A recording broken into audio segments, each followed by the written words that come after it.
अदिनिया रथयात्रा को नहीं पूर्वतन केन्द्रमंत्री चंद्रशेखर साहू प्रतिवाद कर इस्कन एभली मनमानी को निंदा करने सह राज्य और केन्द्र सरकार एथिरे हस्तक्षेप करने से निवेदन कर प्रत्येक जगन्नाथ प्रेमी मन में यह आघात आनी प्रसंग में एणु एने शंकराचार्य मतामत नेबा आवश्यक थिबा कहिसेंती चंद्रशेखर साहू।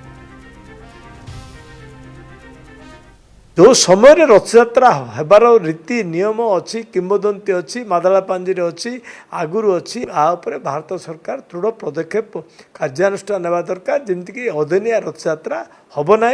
एवं रथयात्रा जो समय होची से समय सारा पृथ्वी रथयात्रा हो प्रचार प्रसार हो जगन्नाथ होती जगतर नाथ सी समस्तंकर आराध्य देवता तेणु से किए रथयात्रा करिवार मना नहीं किंतु मन इच्छा तिथि की छाड़िकी नियम को छाड़िकी किंवदंती को अलग